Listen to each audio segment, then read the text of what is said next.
day in, day out. And usually I worked a 5 day on, 2 days off, so majority of my life was spent in that facility. I know it like the back of my hand. At Fraser Regional Correctional Center, Dave Backeland says he took pride in over 20 years of service. He hasn't worked there, however, since 2016 when an inmate in segregation stabbed him with a pencil. He reached into his waistband, he pulled out 2 pencils, and he began striking me about my head with the pencils.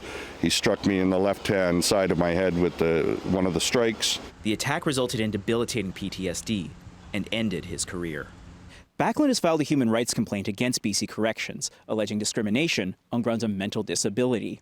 He says that when he tried to return to work, slowly, at the direction of a psychologist, BC Corrections interfered with his return, and that made his PTSD worse. What are the biggest changes you noticed between the person you were before all this and who you are now? Most of the biggest changes that I went through was emotional.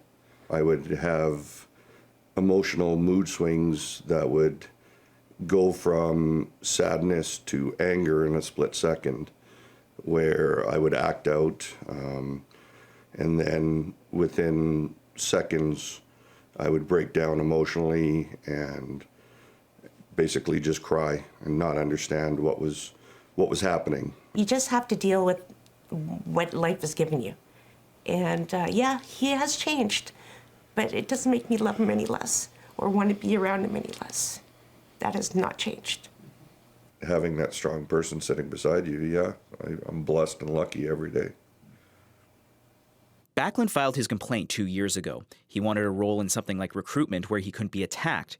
Now, Corrections says that's not possible, and it wants the complaint dismissed. I think Corrections is a little bit behind. Howard Sapers is Canada's former prison watchdog, and he says correctional workers report PTSD more than other occupations, and it's a Canada-wide problem.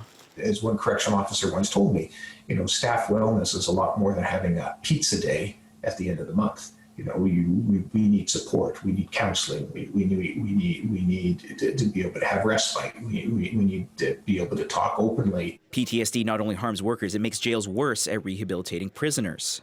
If people, generally speaking, aren't well treated, then it's very difficult for them to treat others well. Of course, that means that there's a public safety aspect to all of this. Corrections wouldn't comment for this story. Now, the tribunal has accepted Backeland's complaint but has not made any findings.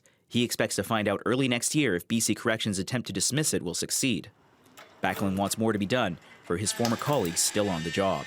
They're being damaged, and they're going to be unable to move forward in life and be successful because of the type of damage that's being done psychologically to them here. Liam Britton, CBC News, Vancouver.